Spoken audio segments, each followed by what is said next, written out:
So I want to take you back to the concept of entrepreneur. When one says the word entrepreneur or even wealth, it always seems to carry a negative connotation. So the entrepreneur is completely demonized. How do we break away from that perception? Like, when you talk about entrepreneurs, what do you mean? What does it mean to be an entrepreneur for you? Well, I suppose entrepreneur, has different meanings in different cultures. We're lucky in the American culture, entrepreneur normally has a very positive connotation, but in certain more authoritarian cultures or more conservative cultures or traditional cultures, maybe there's a negative connotation.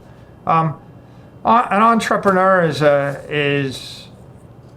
an economic engineer. That's how I would interpret them. It's an engineer is attempting to use their mastery of scientific protocols, mathematics, physics, all sorts of engineering disciplines, metallurgy, chemistry, aeronautics, to create some product or some service, right?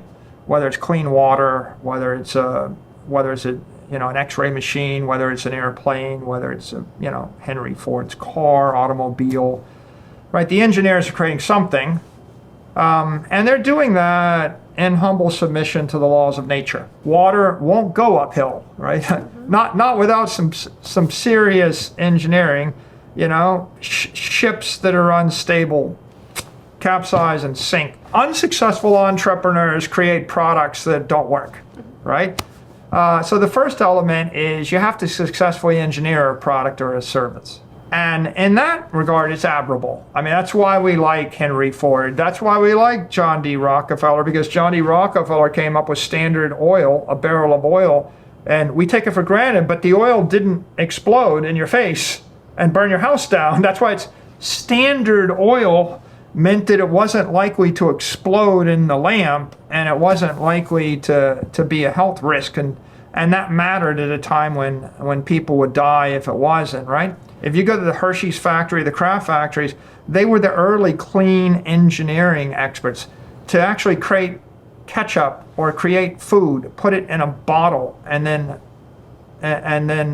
keep the bacteria out and be able to store it on a shelf for a month or a year or even a week. That was a quite amazing technical achievement because if you didn't do it right, you would open the bottle of whatever and it would make you sick. It might kill you with food poisoning.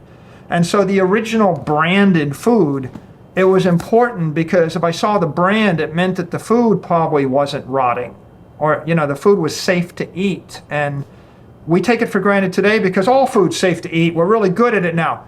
But there was a time when people weren't good at it, and the reason that we bought all of our food from Kellogg or from Kraft or from Hershey's was because they were really good at manufacturing clean food in clean rooms, and it's non-trivial to figure out how to do that. The first half of the entrepreneur is engineer the product or service so it's safe, it's effective, it flies, it doesn't make you sick, right? It doesn't blow up in your face.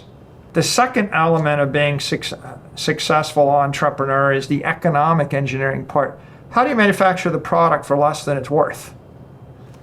Right? How do you provide the service that is better than the competing service? How do you provide the best service?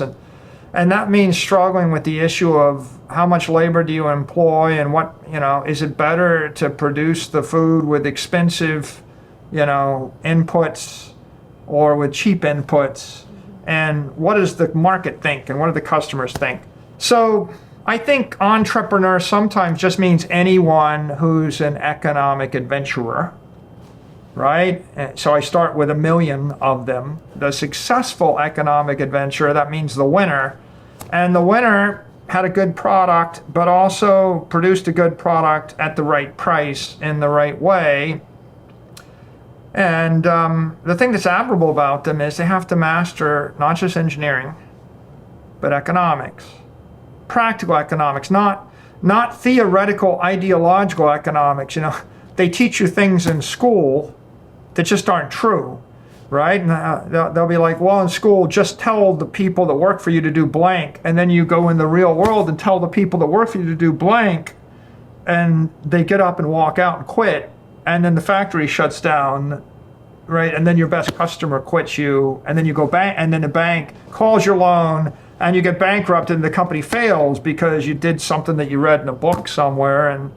And the truth is, doing things with real people in the real world calls for a much greater degree of sophistication and subtlety, and acumen than doing things in the theoretical world where you treat, people like robots. People aren't machines. And your employees aren't machines, your customers aren't machines. The mayor of the city where your factory is isn't a machine. The governor isn't a machine. The country isn't a machine. Everybody's got opinions, and you have to work in the world of politics and sociology and economics. You have to compete with someone else who's just as smart as you, maybe smarter than you, more motivated than you, that wants to take away your market from you. You have to deal with that. You have to keep your shareholders happy, and the shareholders are considering your returns versus everything else they can invest in. And then you have to deal with the laws of physics. And if that gets out of balance, your plane falls out of the sky, or your bridge collapses, or your building collapses, or your company collapses, or your capital structure collapses, or your stock collapses. If there was no John D. Rockefeller, we wouldn't have had oil, and if we didn't, and oil itself probably stretched people's life expectancies 10 or 20 years. Try rowing across the Atlantic, right? Or next time you need to go somewhere, use wind power, right? And then figure out what your life would be like with wind power and horsepower to get from here to there. And Rockefeller doesn't sound like a robber baron so much as he sounds like the person that gave us the gift of chemical energy. And you have General Electric and Edison that gave us practical electrical energy, and Westinghouse, and then you had Mellon who gave us aluminum, and aluminum is pretty important. You can't make an airplane without aluminum. Everything falls out of the sky made out of steel. If you don't make it out of aluminum, it won't fly. There is no modern air travel without it. And of course, Ford gave us the automobile, and if you don't think it's important, read the history of everyone that ever died because they were walking from point A to point B, or they're trying to ride a horse from point A to point B, right? And so all of these entrepreneurs, they were very profound in the way they revolutionized the civilization.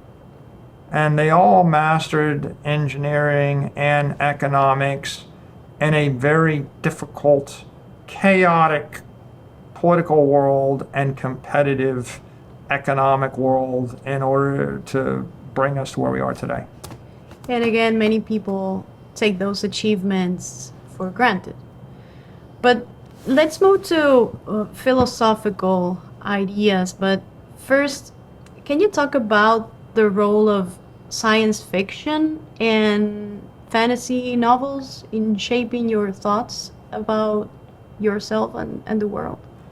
Yeah, I think a lot of people in my generation, they were shaped by science fiction and fantasy. The science fiction is important because it was very creative writers considering the implications of technical advances they could imagine, but we had not yet realized. For example, Heinlein, who's one of my influences and a big influence of a lot of people in my generation.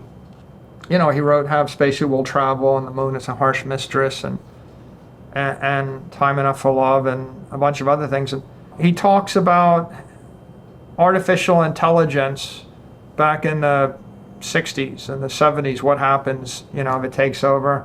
And talks about the implications of genetic engineering or the implications of space travel, and I think it stretches your mind. It forces you to imagine how would you use this technology if you had it. And of course, so many technologies that came along afterwards, the computer, the internet, the mobile phone, and all the applications and networks, right there. They were driven and they were inspired by those science fiction writers. I think if you think about William Gibson and some of the early cypherpunk and cyberspace writers, I mean Gibson posited cyberspace and between Neuromancer and many of his short stories, Burning Chrome and the like, he started getting you thinking about what happens in a networked world where money moves at the speed of light, and where security or the loss of security, even for a split second, can destroy your company. Like in one of his books, I think Burning Chrome, one of the actors loses security for a split second and they lose everything, completely impoverished, and it's completely permanent and irreversible. And so those science fiction works, they evoke terrifying possibilities, electrifying possibilities, inspiring possibilities, and they motivate you to want to study science and then want to apply and build products and build services. So, in some cases it inspires, Bezos and Musk to build rockets to go to space, but it also inspires us to go to cyberspace and to think about the consequences of that, and how it's empowering, and how it distorts social norms and political norms, right? And to a certain extent, it even predicts what happened. I mean, I think Heinlein referred to the 2020s as the crazy years in one of his books. Is very interesting, and what they predict. Well, now fantasy is a little bit different. The difference between science fiction and fantasy is science fiction, they try to imagine you in space, and when you're there, what happens when you throw the baseball, right? And the answer is the baseball, maybe depending upon the trajectory, it re-enters the atmosphere and burns up, or it gets in an orbit and it circles the Earth in a stable orbit forever. Or maybe you launch it in an escape velocity and it escapes Earth orbit but circles around the sun, or maybe it escapes solar orbit. So there are all these possibilities, and you think about them, and maybe they're inspirational. But fantasy is different. In some ways it's inferior, in some ways it's superior. But fantasy is what happens in a world where the laws of physics don't apply. So what if I just throw the baseball and it morphs into a dragon, and it, flies down to Earth, and it breathes fire, on a lump of coal, which is transmuted into a pot of gold, and then it whacks the pot of gold with its tail, and a leprechaun jumps out, and they wave their wand, and you're in an Emerald City. Okay, that can happen in fantasy, It can't happen in science fiction. Fantasy introduces other ideas, like a lot of in magic. It's all about, do you know the spell? Mm-hmm. There's also a theme that pops up over and over again. If I know your name, I can control you. If I know the name of a demon, I can control the demon. So I don't want you to know my name. Well, this idea of casting a spell and protecting your true identity pops up a lot in cyberspace, where the spell, by the way, Satoshi's spell would be the private keys to the 1,000,000 Bitcoin. And if you knew Satoshi's spell, you would be one of the richest people in the world. Maybe you'll be the richest person in the world in 10 years, if you know the spell. And the spell is just some words. If I take all my money and I put it in a Bitcoin wallet and I can remember 12 words, I know the spell to unlock all the money. Okay, so spells matter, and we don't know who Satoshi was, right? There's this reverence for the pseudonymous in the world of the digital, and you can start to create things that look more magical than physical in cyberspace. Now cyberspace is just this very interesting mix. The stuff that's magical is the flow of information at the speed of light. But the physical is, I can't grant them all Satoshi's coins. I can only grant one person or one thing, or if I split it, I split it, right? So there are some things that look physical because they're energetic and conservative in their physicality, and there are other things that look virtual. And the study of fantasy is the study of the virtual, because things are non-conservative. You have a conjurer that basically, you ever see the movies where a person that's 200 pounds and they're able to transmute themselves into 200-pound wolf? That looks more like science fiction. You can imagine that with nanobots. But when the 200-pound person makes themselves into a 20,000-pound dragon, that's non-conservative. Like, where'd the extra mass come from, right? Mm-hmm. And so the magic is about being able to do anything you can imagine, and the science part is about only being able to do things that conform with the laws of thermodynamics, and the laws of motion and either relativistic physics or something. I think you want to study both. Sometimes the engineers are just too orthodox in their thinking, right? They're too constrained. It's like, well, I can imagine these three things, and everything has to be one of these three things, and that's all I can imagine. You end up with the problem of skeuomorphism. When people created mobile apps, the first thing they would do is they would take a product in the real world, the keyboard, and I put the keyboard onto the phone.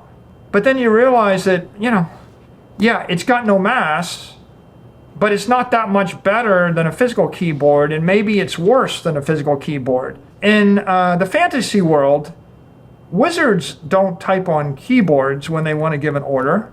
They just talk to the mirror, or they talk to the genie, and they say, "Genie, blast the castle," or "Genie, fly me to the top of the mountain." Okay, so if you study fantasy, you're like, I'm going to take the physical keyboard and I'm going to talk to it. Well, where's the keyboard? Well, we don't use the keyboard anymore, because why would you? That was an accommodation, right? You got to think different, right? And if I think different, I'm not going to just reproduce the best physical version of the way the world used to do things.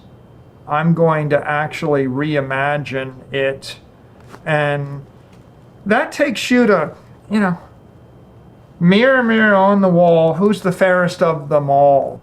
Well, what is Zoom? People say, well, we got to shut down the office. I don't want to shut down the office. We have to shut down the office. Okay, we're shutting down the office. Now what are we going to do?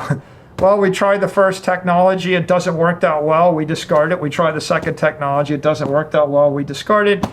We try the third technology, Zoom. It sort of worked okay. I was like, oh, okay. And then the next morning, an email goes out from the CEO. We have adopted Zoom as the enterprise standard. Everyone will master it. You have 1 week to go through the training course. Get ready. That was the paradigm shift. Technology fails until it succeeds. That's just something I learned in the history of science. And the second thing, and this is emblazoned on the back of our prospectus, that prospectus up there, on the back of it is a quote by Arthur C. Clarke: "Any sufficiently advanced technology is indistinguishable from magic." I believe that enough to put that on the cover of our IPO prospectus in 1998. And that's something I learned from my science fiction reading. But you notice how we managed to put technology and magic into the same sentence. You wonder, if you were to go back to Roman times and you showed them the modern Zoom, they would think that's a magic mirror, right? And of course, we're one step from artificial intelligence and AI bots. And it's kind of almost a ghost, but I worry about the version 3 versions ahead of this one, where you'll definitely have intelligences. You'll have artificial intelligences which will not exist in space. They'll exist in cyberspace, in the ether. And now I go to my magic mirror, my Zoom, and instead of Zooming to talk to my brother or my employee or my investor, I'll just talk to Galacticus, or Economist. An economist is just an artificial intelligent agent that's read everything the human race has ever written and everything about economics and has scanned every piece of news up until 100 milliseconds ago. And then you're going to say, economist, I really like Hayek, or maybe you'll bring Ayn Rand back to life, right? And tell me what I should think about blank, or what is your opinion of blank? And now we're back to Snow White and the Wicked Witch. And okay, am I talking to a demon? Or am I talking to a demigod? Or am I talking to the ghost in the machine? I saw pictures of Winston Churchill online and videos, and I thought, given everything he wrote and everything we know, I wonder if someone won't actually bring the ghost of Winston Churchill back to life in cyberspace, load it with everything Winston ever said, then then you can interpret his principles and his values, right? Just like we know the values of Aristotle, we know the values of Rand, we know the values of Hayek, or the values of many different philosophers. That's why we study them, because they had values. You just put those together, then you plug in a large learning model, then you plug in all the modern information, and you say, Winston, what do you think the Prime Minister of the UK should do today? And Winston will start talking to you. Now,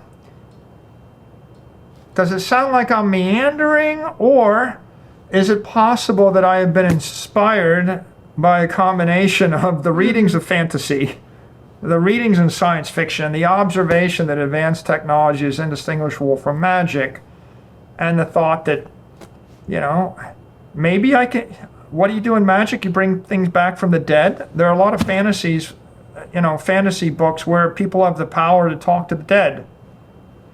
Right? That's a fantasy idea.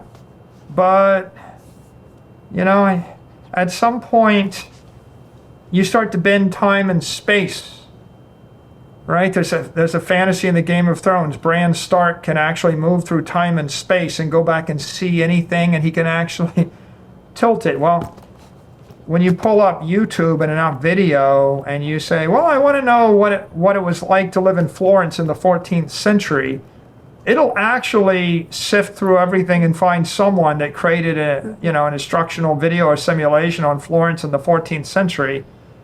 And it's pretty interesting how everything that's ever been uttered by the human race and everything ever recorded is uploaded is starting to be there. And the question is, what's the difference between Bran Stark and you, if you can talk to YouTube? And now that we're talking about authors and politicians, you also mentioned Game of Thrones, and I'm trying to connect some characters in movies to political theory, I would say. Do you like Star Wars? The rebels fighting against the overpowering crush of the authoritarian empire. And yeah, that theme, I think, resonates. That's always resonates with youth. Mm-hmm. When you're youthful and you're in school, or you're at the beginning of your life and you're rising up through the world, and what you see as authorities, whether it's your parents, the community, the school, the industry, right? You're struggling, and so that resonates. It resonates with those that believe in freedom. Right? If I had my religious freedom or my economic freedom deprived of me by an authoritarian guild, a regulated economy, an overbearing nation state or whatever community, then it resonates there. It's like you're the rebel. It resonates with the entrepreneurs. The most famous Apple commercial, 1984, and it's like, the PC, the individual will have their own computer, and you don't have to be slave to the IBM mainframe owned by big authoritarian corporation, megacorp. And so I think that that's a very powerful theme. I think it's constructive and empowering and inspirational. Yeah, I mentioned Star Wars because I remember when Palpatine declares the emergence of this first galactic empire, and Padme says, "So this is how liberty dies, with thunderous applause." Do you think that's a description of populism at some point? It's a reasonably good one. Generally, authoritarians never think they're authoritarian. They think that they're imposing a new rule of law to save the people from themselves or from some other greater enemy. So it's like, the word barbarian, right? It's just people that speak a different language than us. It's like the others. They have a different language, and it's helpful if they have a different God, because if they have a different God, then our God told us to kill them. It pops up 10,000 times throughout history. It's always the charismatic leader that raises the army and rallies the people to thunderous applause, right? There's almost no example, where a nation starts a war where everybody's not applauding. It's very easy to rally people, to a particular cause by either pointing toward another enemy or by forecasting the doom of the society. We need this law because otherwise, we will boil the oceans, or we need this law or else we'll all die of this disease, or we need this law or else the barbarians will kill us all, or we need this law or else we'll have chaos and disorder. And there's always a justification. It just turns out that you end up with 100,000 of those things, and no one of them ever sounds that bad, but they all seem like good ideas. But it's like it's death by 1,000 cuts, or death by virtue signaling, and eventually you've straitjacketed the entire society. I'm reminded, even Frederick the Great was admired by Voltaire, and Voltaire was this great iconic, progressive thinker, right, of the 18th century, foreshadowing the French Revolution. And Durant, in his Story of Civilization, he has an entire book dedicated to the age of Voltaire. And Voltaire was full of a lot of wisdom, and one person that Voltaire idolized or admired was Frederick the Great for a while, because he was supposed to be the philosopher king. He was a genius and erudite and a polymath and good at everything and admired philosophers. And then there's a point where Frederick the Great just randomly declared war on a neighboring country, and his justification was, well, they're not attacking us now, but if we don't declare war on them, they eventually will attack us. So we have to attack them first. And that was one of the the points when you realize that maybe nobody's perfect, but the number of examples where the good guys declare war proactively because they know they're going to be attacked, that's a lot. And then the rest is then they end up fighting the war, for another reason, and that just goes on. But there's always a populist reason to do it, and there are always unintended consequences. Thanks for watching. You can stay connected with all of the Atlas Society's content by hitting that subscribe button below.